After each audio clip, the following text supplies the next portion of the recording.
this Irish victory, their first against the All Blacks in New Zealand, their fourth overall, and fully deserved. England have stormed the Wallabies fortress and taken the win.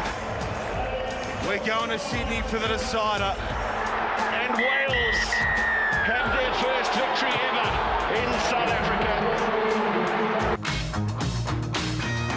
Breakdown is brought to you by Nurofen Duralast. Available every day at Chemist Warehouse.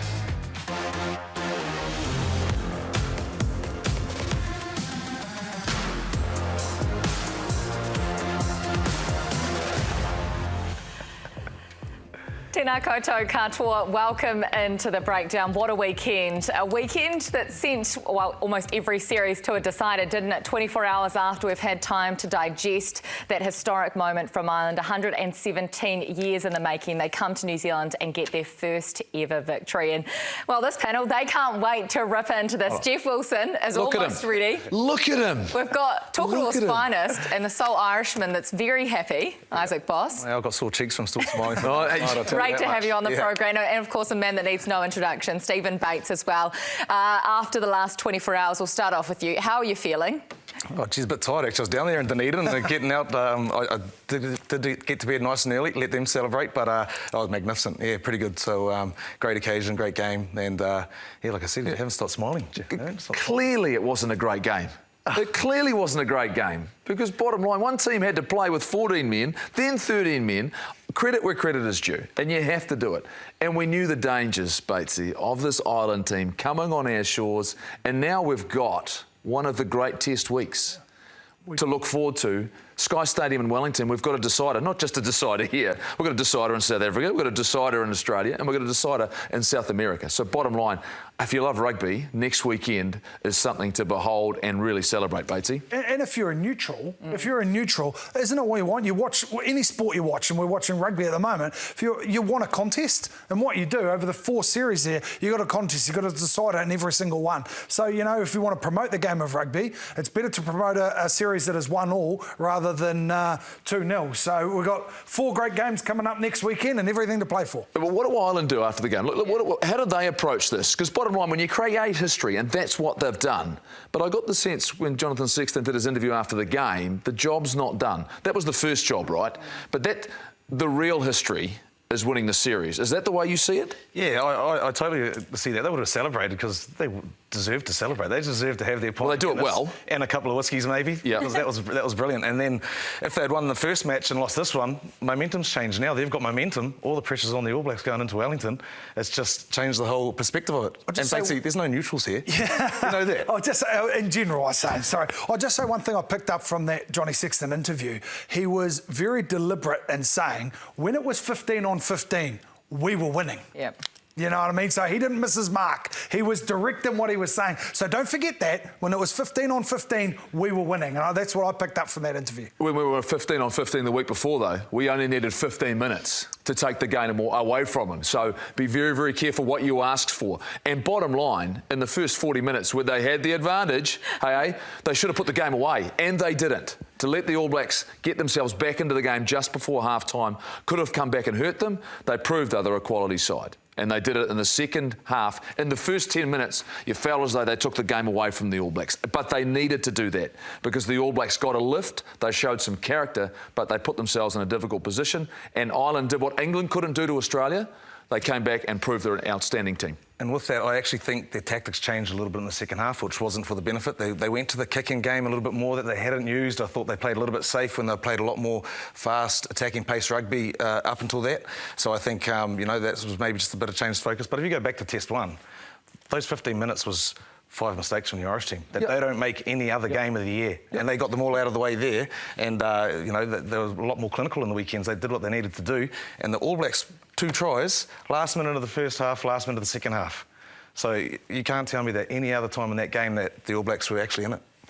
We're absolutely going to celebrate Ireland, and deservedly so today. But as for the All Blacks, it's funny that in 1 week the pendulum completely shifts. The pressure is on them, Jeff. That was the biggest home defeat in 29 years. Are you concerned? Are you worried? As JK keeps saying, 15 months out from the Rugby World Cup. You have to be concerned, but the context of the Test match changed the moment Angus Ta'avao was red carded. So when you start thinking about what the All Blacks were having to face through the course and the remainder of that series, and that's 80 minutes, it was going to be difficult for them to get over the top of a team that is clearly world class. That's what this side are. Disciplined on defence, incredibly accurate, and when you're a man down, it takes its toll, and they just created more and more pressure, Batesy. They did what they're very, very good at. Look, the red card, we'll talk about this in a moment, and the impact on the game. But we've seen this happen before. And it happened in a Lions series when we lost Sonny Bill Williams in the second Test match. So you can't say it was a fair fight because they didn't play 15 on 15. But, to your point, both Test matches, Ireland have shown that they are very, very good. I'll keep going back. They show quality and are good enough to score points against the All Blacks, and that puts you under pressure. I 100% agree with you. The game changed when Ta'avao got sent off. I 100% agree with that. But in saying that, again, and we've got to give credit to the Irish, because at half-time, I was sitting at home with my two sons, and all three of us, All Blacks are going to come back and win this. Just because they had all the momentum. The Irish couldn't put them away. They couldn't put them away, but they didn't.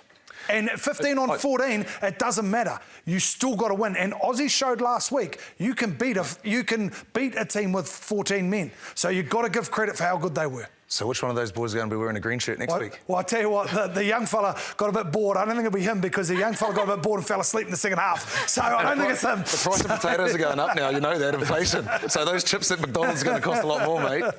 On the red card, Ardie Savea obviously wasn't able to play for 40 minutes of that match. What sort of an impact did that have? And can anyone explain what was actually going on at that time? There seemed to be so much confusion. Look, I think everyone was confused. The fact, and I think it got really confusing the moment the All Blacks ran three players back onto the field. And reality is that what should have happened here is that Dalton Papali'i should have been the player who remained off because he was replaced by Angus Ta'avao, who got the red card. That's the information I've been given. And Ardie Savea should have been able to remain on the field. Now, the one thing he would have brought is experience and leadership. And he is, to be fair, one of the form All Blacks over the last 18 months. And they may have needed that deep into the game. But I think there are other areas the All Blacks will be concerned. The scrum didn't deliver like it delivered the week before. It got hurt. Remembering, though, we didn't have a reserve tight head prop to go to. He was off the field. So Ofa Tuangafasi had to do a big shift after his 10 minutes in the bin. The other thing is we just didn't cherish possession. We made far too many errors, and our ability to hold on and look after the high kicks hurt us. Everyone that went up, Ireland either got it back or the All Blacks made an error. You make those mistakes against a good side, they'll hurt you. Isaac, you're a neutral voice here. Do you look at individual players or do you look at the coaches? He's not neutral. He's not neutral. He's Tiff's thumbs up. Irish is Bossy's the other way. I'm the neutral here, Kirsten. Do we have the right players and the right coaches in place? Oh, look, it's not I don't think it's a coaching thing, a playing thing. It's purely about that 80 minutes. And this happens in high intensity international rugby. It can go either way, and you've got to be able to adapt. And I don't think they adapt well. And I go back again, like you said, the mistakes, the pressure was all on them. And, you know, the score probably actually flatters the All Blacks. Even that Bodie try, you know? Yeah, I agree entirely. Is that a planned move? That's not a planned move. That's not a planned move. I just thought that when that happened, I thought this is going to go against us again, and it's not going to be the day for the green. But, look, I think they were put under the pressure. All that, they actually created the opportunities to put themselves in positions where they could get like that, you know. And going back to those cards, it doesn't really matter. You had 15 players on the field. That's an officials. They let 3 people go back on for 15. It should never have been that. I don't want to sound like a cheerleader to the Irish here, but what I did really enjoy about the Irish is in Test 1, the All Black threw a lot of C balls to their third runner and C hooks and something like that. That caught the Irish out. They identified it and they were nullified that, and then they got up and they turned that pill over because that guy doesn't have an outside cleaner. What the teams in the Northern Hemisphere do have over us is they are constantly thrown at them every week through their club rugby, through their Six Nations, teams that play different structures. The All Blacks threw a different structure at them in Test 1. It caught them out and they adjusted very, very quickly. And their defensive effort was 1,000,000 times better. And you're 100% right. The 2 tries the All Blacks did score, it was hard work, incredibly difficult. They just don't miss defensively either. And we didn't stress them defensively. I'm still a little bit disappointed. At no point in either Test match have we shown an inkling to go through the middle collectively. if you go to the edges and you try and play with width, the Irish defence is just too accurate, is too well disciplined, and they don't miss. Look, the first line break that led to the try was off a missed tackle. The All Blacks missed some critical tackles. Discipline let the All Blacks down. We presented Ireland with plenty of opportunities, and they're able to take those. The interesting part now is the All Blacks will have some critical players available for the next weekend. David Havili will be back on deck. Sam Whitelock, it looks as though he's going to be back on deck. That makes up a difference in terms of what we'll have in our forward pack, but they'll need some answers, particularly in the front row for the scrum. And I look at the three things that put us under pressure. The scrum hurt us. Our ability to negate the high ball and our error rate from pressure. That's what South Africa's done to us in the past. It's what England's done to us in the past. Those are the areas that the All Blacks have continued to struggle with. We didn't struggle with them in Auckland, but Ireland fronted up once again. And that's a challenge. Well, what's it like in the All Blacks environment after a result like that, Jeff? Oh, it's incredibly challenging, incredibly challenging. I'm looking forward to hearing inside the All Blacks when you are faced with the adversity they're going to face this week. Well, we're very lucky now to head inside the All Blacks camp. They've made their way from Dunedin to Wellington, and our All Blacks lock Brodie Retallick joins us now live. Brodie, how's everyone feeling? Can you talk to us about the comfort levels in the team and the squad at the moment after a result like that yesterday? Yeah, it's obviously, coming just one and then putting a performance, I suppose, like we did last night. It's probably disappointing and hurts a little bit. There's a bit of frustration around post-game, some sore bodies. But I guess, it's 1-1. There's the excitement of looking forward to this week and tidying up a few things from the weekend and put a better performance out there than we did. So, Brodie, from your point of view, as a senior player, where is it you start the sort of analysis? Do you start with yourself? Do you start conversations with the coaching staff? And for you, is there a process you go through and after a performance like yesterday? Yeah, obviously, everyone has like their individual review. We go and look at their own clips. We got to Wellington and had a leaders meeting, and where we sit down with Boz and the leaders of the team and kind of started the debrief there. It's sometimes good to get off your chest the frustrations and then look forward to how we're going to get it right this weekend. Batesy here, mate. You talk about the frustrations. Where for you were probably the biggest frustrations from last night? I think the first 10 minutes, 15 minutes of each half, even though we had the cards in the first half, we went into the sheds at 10-7, but we let them in very easily early on and gave them an easy start, a bit like Eden Park. And then, when we had our opportunities to build some pressure, we just didn't hold on to the ball. We made simple mistakes knocking it on, and it's always hard to do that when you're a man down and not giving possession away. Sorry. Yeah, Brodie, and it's Bossy here, mate. You talk about those pressure points and where you need to work on, but there's also times where you're down to 13 men right on your line and you're packing down for an uncontested scrum and you're thinking you can't really do much about it as a lot, can you? You're getting your head up thinking, where are they? What are the backs doing? I mean, you defended it well. How did that feel? Yeah, just before one of those scrums, they told me to pack down the side and just try to tackle number 8, but which is a bit different, just pushing.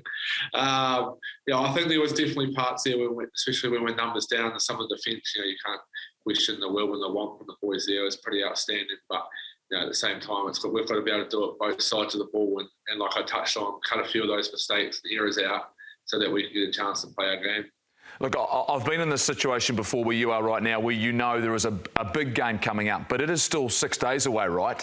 How do you guys time your run? Because clearly you'll be frustrated. How important now is Monday to Friday? And when do you think you really do start getting the mental side of your preparation right?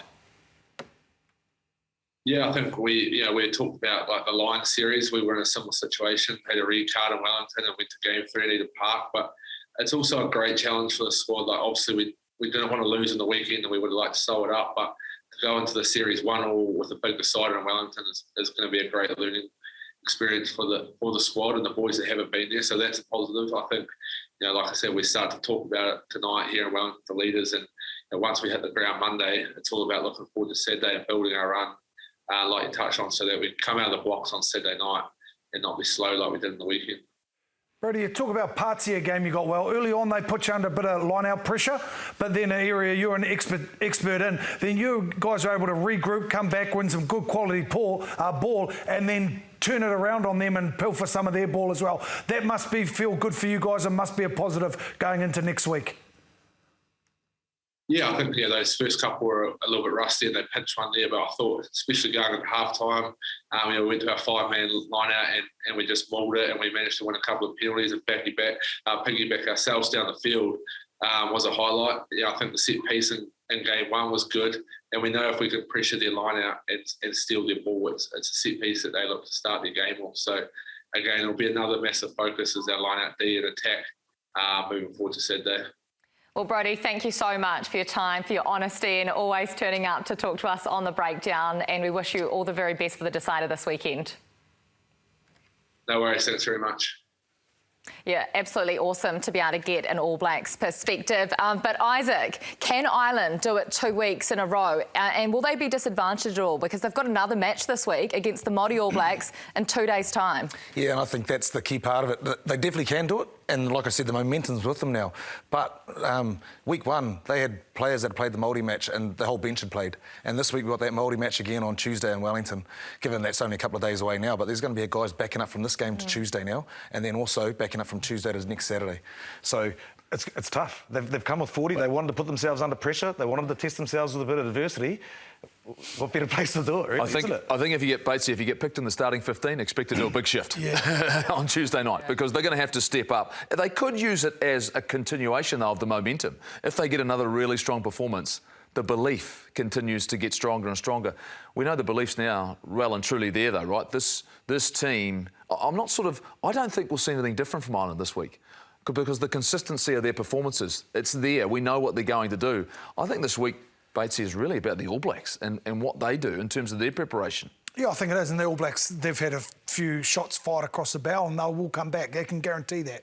Whether it'll be good enough or not, who knows? But there will definitely be a response from the All Blacks, just like there was a response from the Irish. And I do agree with you, Bossy. I don't think the Māori match is a great thing for the Irish to have right now. They wanted adversity, but I think, look at someone like Bundy Aki. They've had a couple of injuries in the midfield. He's probably going to have to start the test match. He may have to start on Tuesday as well after playing. Did he play about 40-odd, 50-odd minutes on the weekend? So there's plenty of people in that category. This is a massive week for the All Blacks. Yeah. I mean, if you think of what they've faced over the last 12 months and the challenges at the back end. In the next 12 months? Well, I think in terms of looking forward, this is a real gauge of where you're at as a group and the challenge, and Brody has talked about that.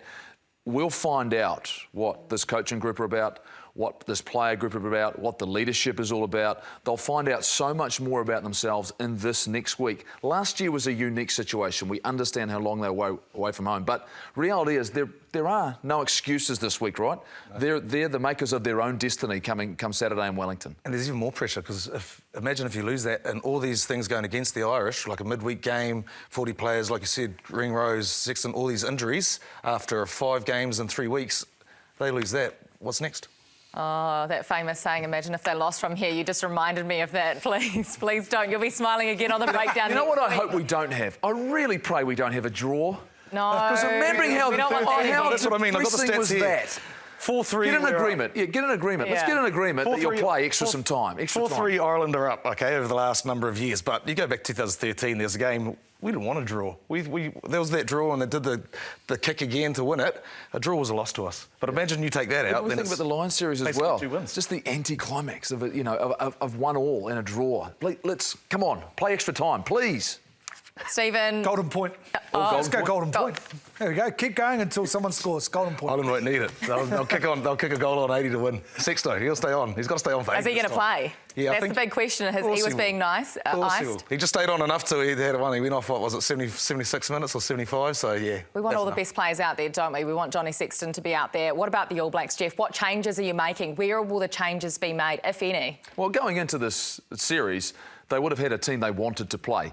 That was disrupted right from the very beginning through COVID. So I expect Will Jordan to get an opportunity. I expect David Havili to get an opportunity in the back line. I think they are 2 guys that they would have had in their starting lineup, and they'll go back and look at their original pack, the one with Scott Barrett on the blind side, that did the job well on the first game. And I look at that. Whether or not they make a change in the front row, whether there's forced whether Angus Ta'avao, I imagine he's not going to be available for this Test match, and it's where Nepo Laulala is in regards to his recovery and his neck issue at the moment. But that would be where the changes, I think, could be made. Yeah, I tend to agree, because the game is going, and you've seen it across the southern hemisphere matches, the game is going really aerial. You know, be it line-out aerial, be it high kicks aerial, and that's an area that the Northern Hemisphere, England, Wales and Irish have beaten us. So talk about Will Jordan in that area, and that's where he probably comes into the play.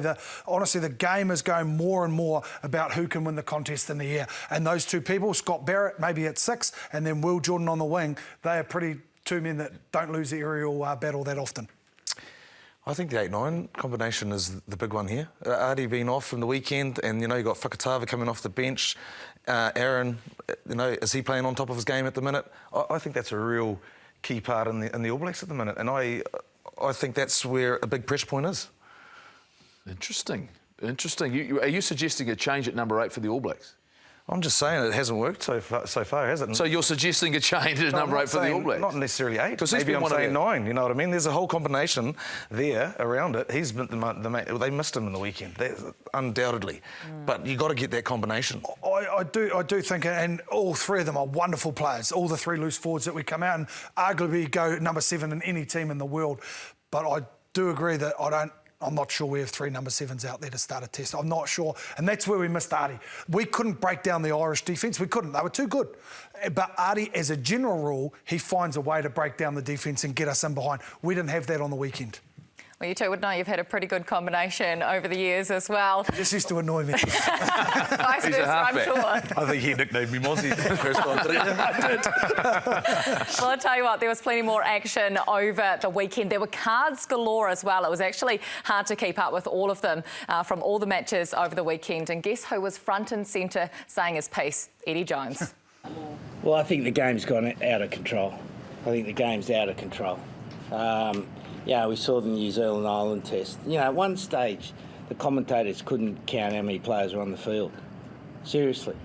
And they had 3 backs packing a scrum. Like, we've gone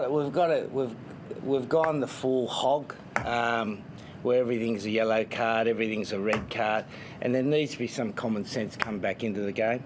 Because if you're following a team, or you're supporting a team, or you're watching a game of rugby, and the numbers are changing all the time. You know, we're supposed to have a 15. If we want to play 14 aside, let's just...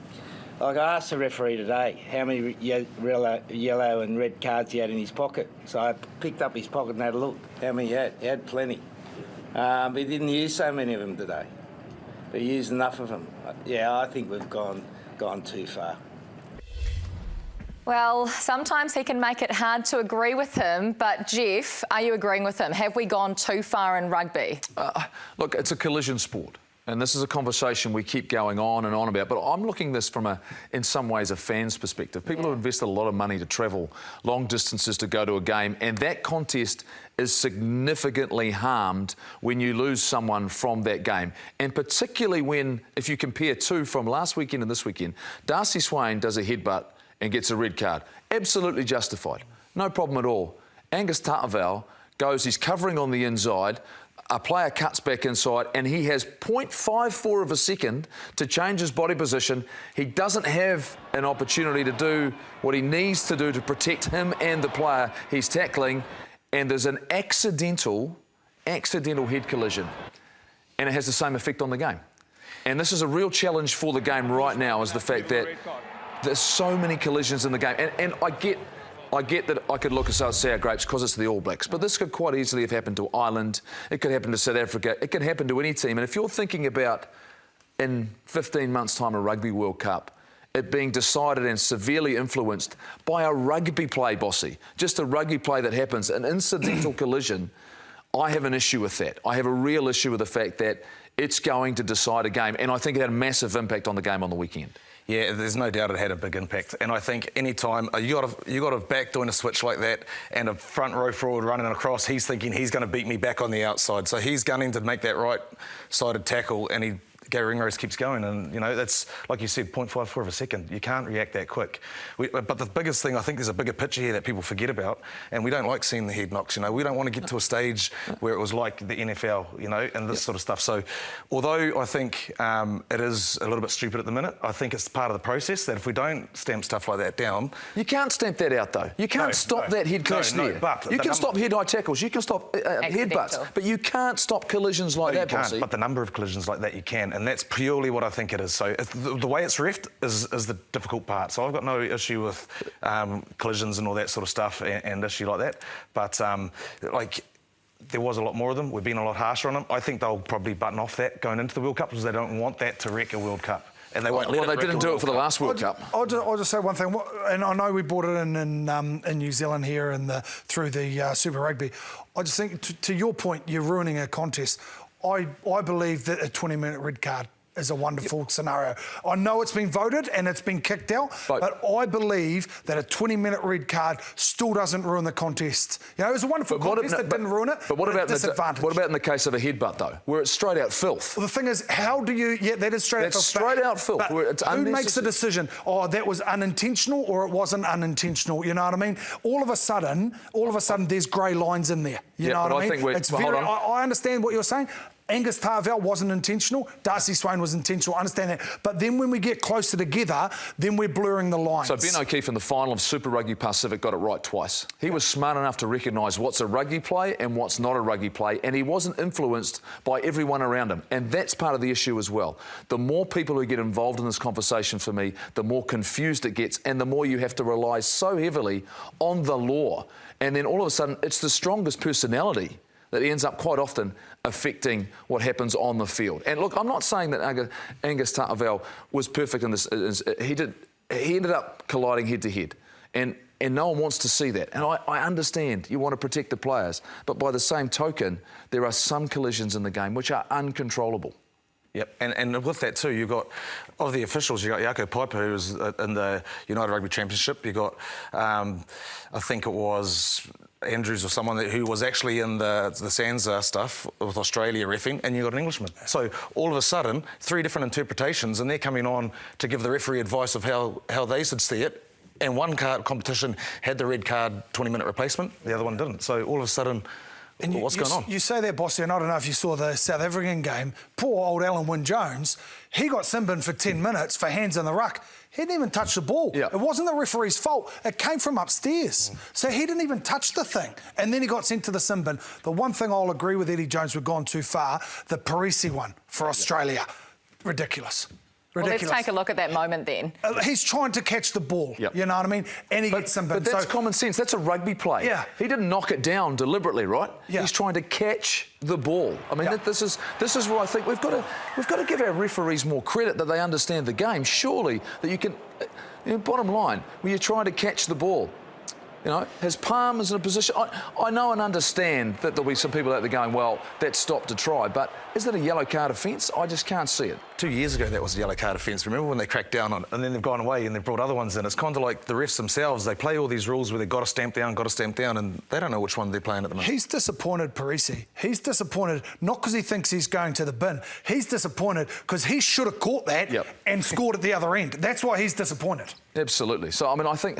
there's some serious challenges and conversations that need to be had about... But I come back to the people who are going and paying to watch the game, who have travelled to Dunedin, they've travelled around the world, who are going to a World Cup in France, for example. They've invested in, and they want to see a contest. They want to see a fair contest where an incidental contact, a normal rugby play, which has resulted in an incidental contact, doesn't ruin the contest for everybody else. Whether or not they need to introduce that extra card. We've talked about it, the 20-minute card versus the full, OK, you've stepped on someone, you kick someone, you're gone.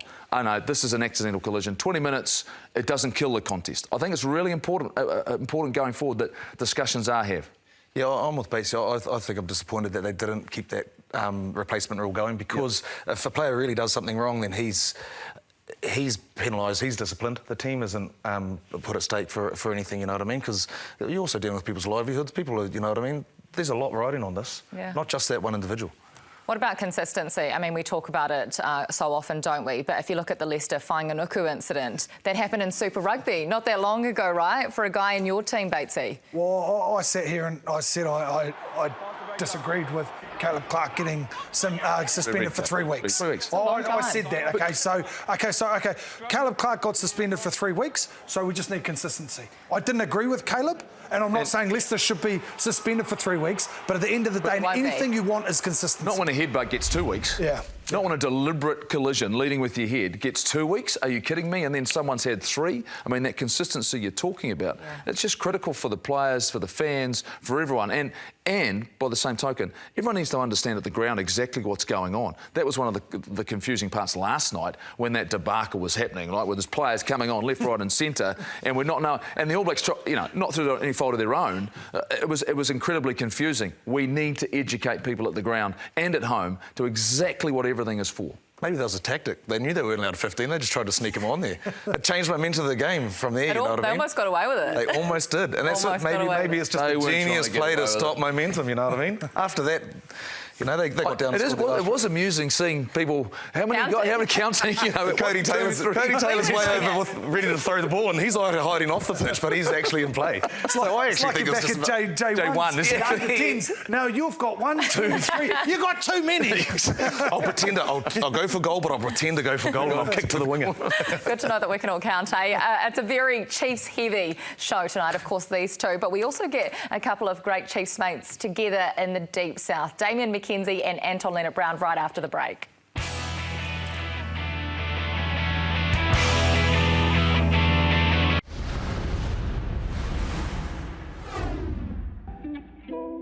Hey team, I'm down here in the Deep South. It's bloody cold. I'm here to watch my good mate Damien McKenzie. He's just got back from Japan and he's playing for his family club Woodlands for the first time. Looking forward to watching him play. Let's see how he goes. Yeah, obviously we've got the Sim Meister back from Japan. He's back down in the Deep South playing club footy. Club bet means a lot to his family. Obviously a lot of people turned out today. They reckon about 2,000. They reckon it was for Marty McKenzie. Is there any truth to that? There's every truth to that. Yeah. No, it was a great crowd. Rugby down this part of the country is massive, so to be able to get a crowd like that out here tonight and a lot of kids along to the game was pretty good. So yeah, Swanee really deserved, after a great performance, he played really well. I guess all the punters at home want to know how it feels to be back in New Zealand and what's the journey ahead for you, like what's the future hold? No, it's great to be back, Brown. I've been back for about a month, had a bit of a time off, just got away from footy, which was good, and yeah, just sort of started to get back into training now, and obviously to ease back and through club footy's been good. There's a little bit of rust out there tonight still, and lungs were a little bit sore at times, but from here it's just jump into Waikato. I believe we've got a new coach coming on board too, yourself, so that'll be interesting. But no, it's just nice to be back home, and like I said, to be able to come down here and play for a club that's special to my family. I had Granddad up in the car, so it was great to see him here, and being able to watch 3 of his grandkids play on the same team was pretty cool. So yeah, it's nice to be home. And I can't wait to coach you. Yes, right. You probably won't get the 10 jersey, probably the 23 jersey, that's right. He's my way back into it's Anton Leonard-Brown from the Deep South. Where are we? This is Lee Shore Oval. That's where we're from. Thank you very much. Pretty sense. Oh, his first story for us, Anton Leonard-Brown. Great work. He stayed warm, but also... Already Park, I've played there. I played a lot of games there. Great sand-based field. Outstanding. I hear he wasn't even the best McKenzie on show, though. Oh, really? Marty was on fire. Marty was on fire. Also for the 2 club teams, though, Woodlands and for Star as well, to have these players out there and mixing with them. Yeah, it's great. Fantastic. It's great to have him back. I'm interested to see at what stage he gets back on the national radar. He has to go back and play in the NPC. He'll be doing that with Waikato. Now it's a matter of when the All Blacks need him. Not available for the Rugby Championship, or unless... I mean, we've seen COVID cases happen, of course. Paddy was brought in, Paddy Tui Polotu, that is, and given an exemption. Do the All Blacks need him? No, I don't think they do at the moment. I think they've got the talent there. It's just they didn't produce. I'll say this. I'd feel really sorry for Stephen Petafeta if he doesn't get the opportunity to show what he's capable of, because he's played so well this year for the Blues, and he's sitting behind clearly in Beauden Barrett and Richie Mo'unga. There's been a lot of guys who have been in the All Blacks before and not got an opportunity. I'd like to think through the Rugby Championship he's still there, and we get to see what he can do at the next level. So this weekend must win against Ireland, and you have to choose between Mackenzie or Perifeta. Well, we don't have to, because we've got Richie Mo'unga and Bowden Barrett. If we had to, it's Stephen Perifeta. The runs are on the board. I think he's proven himself. He's been in the environment. Look, I think that's the reality of you've got to trust these players that you've brought in and selected. The interesting one for me is where Roger Tuivasa-Sheck is right now. You know, and if they've got any thoughts of involving him in such a big test match, I'll be surprised. And I think that's so what they're in the cauldron this weekend, the All Blacks, aren't they? Yeah. They really are. Wow. So that is good for their character. That is good for their building. Yep. But what they do miss out on is people like Roger potentially, and also Stevie. Yeah. They don't get to play. And, you know, so there is a bob each way. They're in the cauldron, they want to be in the cauldron, but there's a little development they miss out on. Big time. When do these players get to play, though? Because you go to South Africa next. Yeah, well, probably not then. Another cauldron, right? South Africa might be down, they might be down too. It might be the best time to play them, you know what I mean? Exactly. But going back to D-Mac, I mean, I don't think there's any coincidence that he had played his first game in Woodlands in how many years, just coincidentally when the All Blacks are down at Dunedin. You know, I guarantee he's been floating around the camp. He might not be too far away. Well, Shannon Frizzell has been, hasn't he? He's been floating around as well. I think what the All Blacks have learnt over the last couple of weeks, you have to prepare for every eventuality. You do not know what can happen and who can be ruled out at last moments. And then, like you say, a Patrick Tuipulotu was incredibly valuable to the All Blacks and was necessary and needed. Well, Ireland weren't the only side making history over the weekend. Wales got their first ever win in the Republic over South Africa, and it was a dramatic finish. Centimetre by centimetre towards the Springbok line. Thomas Williams and Skim goes wide over the top for Adams. From the left touchline, Gareth Anscombe has nailed the conversion, and Wales are ahead. Hendrickson, Galanted, it's lost forward by Vincent Koch, and Wales have their first victory ever in South Africa. How good. That is amazing to see, isn't it? A clean sweep for the Northern Hemisphere sides over the weekend. First time it's been done in July internationals. Yeah, unbelievable, to be honest. That's a stat that I didn't realise. And you look at that one there. Actually, I thought Wales probably should have won last week, and it was bigger that probably, you know, was the culprit, and they didn't. And Anscombe steps up, throws that skip ball, and he nails the conversion to win it. I mean, that's just a big match play from Gareth. Showed plenty of guts there too, because they were under the pump for a long time. South Africa had a lot of territory, a lot of the possession. The Welsh line-out was failing time and time again, so it wasn't pretty, but they got the job done, so they showed a bit of guts. South Africa made 12 changes from the week before, and they paid the price. They paid the price for not putting their top side, their top line-up together to get the job done. They are now in the same position that the All Blacks are in, is that they have to go and perform at home and prove that they are the world champions. That was the most important kick in Wayne Pivac's coaching career. It just takes a little bit of pressure off him, the fact that they were able to get this job done. But it also confirms to me that the gap between the North and Southern Hemisphere, and we've talked about it, Bossy, for a while, is very, very close. And even globally, if you're not on top of your game and you don't prepare well, you are not going to have success. And I'll show you the results now. The top 6 teams and their results over the last 10 times that they have played. So let's just have a look at it here, all right?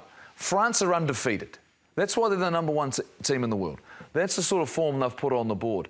But let's take in the context that South Africa have lost 5 of their last 10 test matches, including losing to Wales and losing to England, of course, the All Blacks. Ireland have just lost the 2. That's to the All Blacks, the first test here, and to France in the Six Nations. We've lost 4, England have lost 4, and Australia have lost 4. So you talk about the balance of the game right now. Clearly, France are out on top. Ireland are there and showing consistency, but the rest of us, we're scrapping, Bossy. We are scrapping in every test match. Is critical in terms of our confidence, but also the fact of telling us exactly how hard it is to win at the international level. You cannot take anything for granted. No, you can't. And I think, and you realise that, and this might be controversial to say, but we are, in New Zealand, we're probably a little bit naive of how good the Northern Hemisphere are. I don't think we are now. Well, we can't be, because they're coming down here in the end of their season, end of a very, very long season, and they're all beating Southern Hemisphere teams, which are supposed to be coming in to getting ready for our peak. So are they closing the gap, or have they overtaken the Southern Hemisphere sides? I don't think the gap's ever really been there like we've perceived it to be. And we got to remember that when that next World Cup, it's in the Northern Hemisphere as well. So we're going into territory which is going to be very, very hostile environment. I'll disagree with you on one point there. I believe there was a gap. There was a gap in our tight five and their tight five. You go tell me there's a gap now after watching that Irish tight five go to work on the weekend. Oh, I think the loose forwards as well, though. Our combination was of Reid. outstanding. Yeah, but I think the gap we had when we had McCaw, Reid and Kano was they were part of the difference maker for me, the balance we had there. But like you say, the loose forward trio of Ireland, but we've seen it from South Africa as well, the way they've developed, and we've seen what France have done. And we are in this scrap right now. I don't think we're in a position where we can say, because even got thrown when you're playing the All Blacks, you're the #1 team in the world. No, it's not like that anymore. We've got a legacy. We've got a legacy to protect, Batesy. But bottom line, it's getting more and more difficult by the year for us to continue to dominate, because I don't think that's the way the international game has gone. Well, when you talk about dominance, the World Rugby rankings, the latest rankings, come out tomorrow officially. But we already know how it looks. The All Blacks sitting in 4th, the first time ever since the rankings came out in 2003. France first, Ireland second, South Africa third. Is that fair? Is that how it looks at the moment? Can't disagree with that. You can't disagree that France are first. Yeah. Any stretch of the imagination, you know. And the Irish beat us on the weekend, so they should be ahead of us. South Africa, should they be in second? They lost on the weekend, so you could debate a little bit, but I don't think there's any doubt that France are #1. Yeah, and that stat you had up there with all the games in the last few years, 10 games, 100% France are the team to beat at the minute.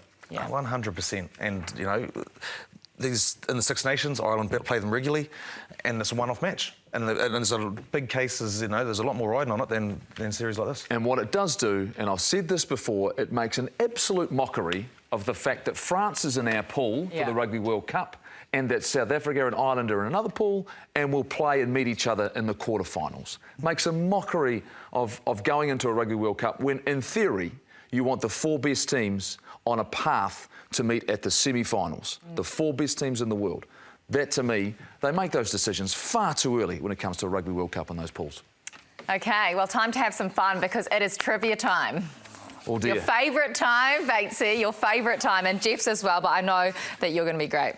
OK, the trivia question for today, for you at home as well. Which teams have beaten the All Blacks in New Zealand in a test match? I've got that. So you've got one. You've got one. Jotting them down already. You've got 3 already. Got 3. Bang, 3. All right, let's go. That's a question for you. Which teams have beaten the All Blacks in New Zealand in a test match? We'll have the answers for you right after this.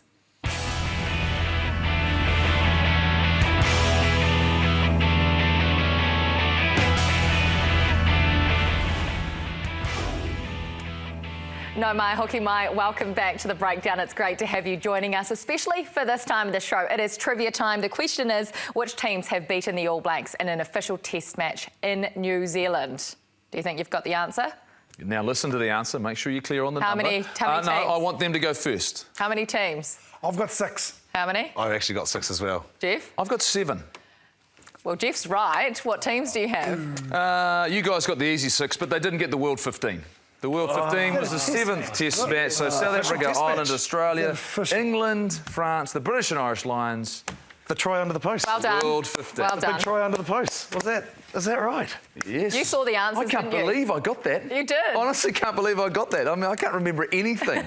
But I tell you what, make sure you remember it at home, because this is your opportunity to go to the captain's run for the All Blacks, and we did it at Dunedin, and this is what the beautiful view that we had. It clearly wasn't a perfect captain's run because we didn't get the perfect performance, but it was a great afternoon out. But bottom line, your opportunity now to get involved. So you know the answer is 7. So now, here is the Ford Captain's Run. We have 2 double passes to give away. Watch the Captain's Run thanks to Ford, the official sponsor of the All Blacks. Pure and simple. All you have to do, you've listened to the answer, email us at thebreakdown@sky.co.nz. There's no flights or accommodation. Bottom line, I'll meet you in Wellington on Friday afternoon and we'll seal the action. There'll be hot chips, there'll be water, there'll be hot chips. I'm hoping it's a beautiful Saturday, afternoon. please? No, it's fantastic to watch them, see them in action, so I can't wait. No, it will be awesome, and it's a great competition that Ford is running on the breakdown as well. Well, you talk about perfect performances. The Black Ferns had a trial match in Pukekohe on Friday night. One of the sides almost was a perfect performance. Let's hear from their head coach, Wayne Smith. Nali's possibles in Tongan and Rawara's possibles in Fiji, so we tried to pick two pretty even teams. Clearly it didn't quite work out like that for various reasons, but I think as selectors we've just got to be objective, have a look at individuals on each side, and we've got some hard decisions coming up. Is there a couple more weeks that can help the players put their hands up? Yeah, well, so we're going to watch, we've got Ferns Cup coming up, so there's a couple of weeks before we name the team for Laurie O'Reilly, and it's still not over there neither. We'll pick a team for Laurie O'Reilly series, but there's a whole lot more FPC games for us to watch and judge people on, so it's never over till it's over. Oh, it's so great to have them involved in the Black Ferns and what is a massive year for women's rugby in this country. Trial matches sort of seem like a thing of the past, but how important are they? They've only got 2 test matches, don't they, afterwards to lead into it. So really, really important. And I suppose important for the players to put their hand up, but also probably just as important for the coaches to get a better understanding of what they're dealing with and the talent that's around, because they've only been in the job, a couple of months now? Yeah. So vitally important for them to get a feel of the wider depth, I guess. Yeah, 100%. And they've played those 3 games in that quad series, but they haven't played a lot of really highly competitive. They might have played a little bit of club level. There's a big step up when they've got a World Cup coming, so they need these games. Any top-class rugby for them is a bonus. I think what's happened in the last 12 months is there's been a lot more exposure and a lot more opportunity for players to develop. And I think a lot of the players, maybe in some ways, were in a situation where they were comfortable, that they were a regular in the Black Ferns team. Whereas now with a new coaching team, with a new game plan, and with Opiki, and the fact the Wharapama Cup developing, and the fact that Wayne Smith's had them on more camps, and they've played a trial match, they've had the opportunity to develop. And then you introduce the few players who are going to be available out of the Sevens program. Yeah. I think we've changed trajectory as we go towards this Rugby World Cup here in New Zealand. But first and foremost, I think the Laurie O'Reilly, I think they'll make a mark and we'll see some new talent, because we've clearly seen some new talent on the weekend that can seriously play. Some old talent. I shouldn't call them old, should I? Yeah. I should reinvigorated. The wise heads. Some reinvigorated, wise right? Reinvigorated. Yeah, they've Eloise Blackwell. We just saw her on the clip up there. Yeah. She put her hand up and said, follow me. She'd been left out of the team as well. So, maybe by leaving them out, they've got hungry as well. So, interesting balance. And the key part of that, I think, is they need a bond. They need to be able to form as a group. This is a new group from other years. So they need these runners. They need the time together. The more time they can spend together, they're going to be able to form those partnerships a lot better. And I think it's going to be exciting into the year once we finally get there.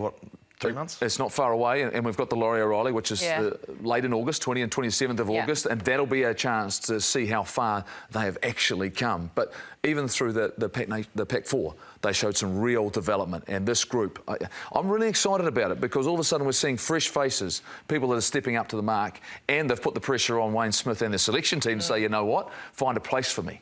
Can I just ask you something? Wayne Smith's a smart guy, right? He knows what he's doing. This wasn't a probables versus possibles trial. It was a possibles versus possibles, but one side was completely dominant. Was he doing that on purpose? Well, I think we saw once again the value of a forward pack that can go out and dominate, and that's what the forward pack did. And Ireland did the same job, and if you get that up front, it doesn't matter. If you don't get that up front, right?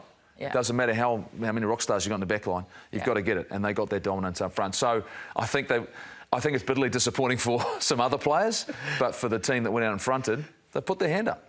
Well, we look forward to the Laurie O'Reilly Cup later on this year, and of course the Women's World Cup. Make sure you do get on the Black Ferns journey this year with us as well. Well, not too much time to go, but in 2 days' time there is another match. Ireland take on the Māori All Blacks. How does this one play out? Yeah, it's going to be interesting, to be honest, because it's going to be really interesting what team Ireland throw out there. And as Jeff has already alluded to, probably that starting team perhaps goes the whole distance, because the amount of players that they've brought on tour with them. So it'll be an interesting mix to see how they show up in this contest. The first match, let's be honest. It's a great game. Yeah. Really, really good game. How do you see it playing out for you? I mean, how important is it? The Māori game? Yeah. Look, it's important. There's a lot of guys that need some rugby, and they need to see where they're at in a high-profile environment, and that'll be what this Māori game's for. In terms of this week, if they had the choice again, I think they would prefer not to have a Māori game on Tuesday, especially after a few of the guys probably had a Guinness and a couple of whiskies to celebrate. So they would knock that out of them. But then Māori for Tuesday, and then I can see it going down to Ireland again on Saturday. Yeah, it's going to be game on. I think it's important if you're in Wellington and you're not going to the Test match, get down and check out, because both these teams are outstanding. They're international quality. First game in Hamilton was great. The first match in Hamilton was fantastic. We'll be back down there on Tuesday as well. Here's a bit of info for you, though. If Ireland can wrap up the series next weekend in Wellington, they will be just the third side to win a Test series against the All Blacks, South Africa in 1937, Australia in 1986. Can they do it, Batesy? Yeah. Will they do it? Yeah, I'm not sure if they will, but they're definitely a chance. 100% they're a chance. There'll be a response from the All Blacks. Will that response be good enough? Which way are you? Oh, I still believe the All Blacks will get up by 6. That's a silly question. Enough said. Enough said. That says everything right there. One score. The smile as wide as our desk. It's within one score. Well, you've got it within one score. On the same, within one score. There'll be a response. There'll be a response, and the All Black will come out and they'll need to perform. I'm picking they're going to win, but I'm 100% with you. This is going to go down to the wire. It's the decider, isn't it? Make sure you check it out on Sky Sport if you're not lucky enough to have tickets to Sky Stadium, and we'll be back here to dissect it all next weekend. Settle in, because it's time for the action. This is round 2 between the All Blacks and Ireland. Charging, try scored. Big moment in the game here. Right in centre, Ferns high! Oh, he's there! He is there! And a famous Irish victory, their first against the All Blacks in New Zealand, their 4th overall, and fully deserved. Breakdown is brought to you by Nurofen Duralast. Available every day at Chemist Warehouse.